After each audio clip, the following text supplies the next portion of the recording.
Saudara Gubernur Papua Lukas NMB kembali tidak hadir pada pemeriksaan di KPK hari ini. Pengacara yang menyebut Gubernur Lukas sedang sakit dan tidak bisa meninggalkan Papua.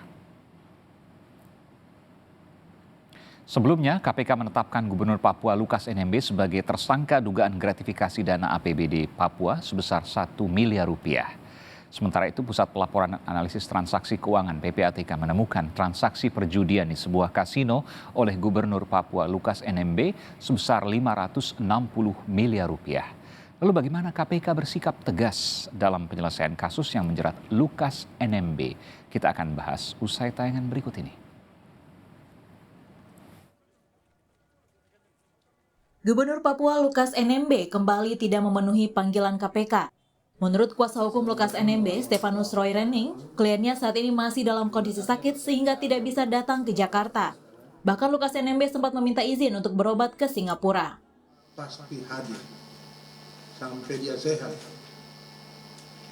Tapi memang teman-teman kita harus jelaskan kondisi real, ya kondisi real supaya teman-teman tahu. Ada dua alasan memang yang kita mengalami kesulitan sekarang, termasuk saya dengan Pak Ipa ini. Satu, berhadapan dengan kondisi kesehatan, ya, yang tidak memungkinkan beliau untuk hadir dalam pemanggilan ini. Yang kedua, masyarakat. Kuasa hukum Lukas NMB juga menyebut penetapan sebagai tersangka tidak sesuai prosedur karena Lukas NMB tidak pernah diperiksa sebelumnya oleh KPK dalam kasus dugaan gratifikasi dana APBD Papua. Bagaimana bisa orang Lukas NMB yang dituduh menerima gratifikasi 1 miliar tapi tanpa didahului dengan pemeriksaan? Apalagi gratifikasi ini bukan tangkap tangan, bukti transfer. Kalau dia bukti transfer, harus dikonfirmasi kepada Pak Gubernur. Pak Gubernur, apakah betul Bapak menerima uang ini? Ditanya dulu. Yang menjadi blunder hari ini adalah karena yang mengirim transfer ini adalah yang bernama Tono Laka, tidak memberikan keterangan di depan saya di Jayapura, mengatakan bahwa Pak Roy, saya sudah memberikan keterangan di KPK, penyidik KPK, bahwa itu uangnya Pak Gubernur. Menanggapi alasan kesehatan dan ketidakhadiran Lukas NMB ke Jakarta, KPK menyebut ada prosedur khusus untuk pengobatan saksi dan tersangka KPK. Terlebih terkait kondisi kesehatan tertentu harus mendapat rekomendasi dari tim dokter KPK. Kesehatan merupakan salah satu hak dasar dari manusia.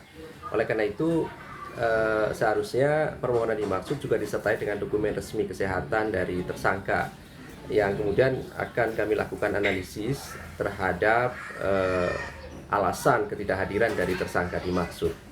Adapun permohonan untuk berobat ke Singapura, tentu kami juga telah memiliki tim medis khusus terkait dengan pemeriksaan para saksi maupun tersangka yang dipanggil oleh KPK. Oleh karena itu kami pertimbangkan permohonan dimaksud setelah nanti dilakukan pemeriksaan oleh tim medis KPK di Jakarta.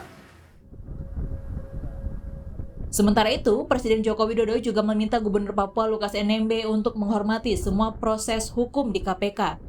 Jokowi menyebut semua sama di mata hukum. Sama, saya kira proses hukum yang ada di KPK semuanya harus menghormati. Semua sama di mata hukum. Dan saya sudah sampaikan juga agar semuanya menghormati panggilan dari KPK, menghormati proses hukum yang ada di KPK. Semuanya, ya. Gubernur Papua Lukas NMB ditetapkan oleh KPK sebagai tersangka kasus dugaan gratifikasi dana APBD Papua sebesar 1 miliar rupiah. Penetapan tersangka ini sempat menimbulkan pro kontra, khususnya bagi warga dan tokoh di Papua. Status NMB sebagai gubernur menjadikan ada pihak yang mendukung dan menolak penetapannya sebagai tersangka. Tim Liputan Kompas TV.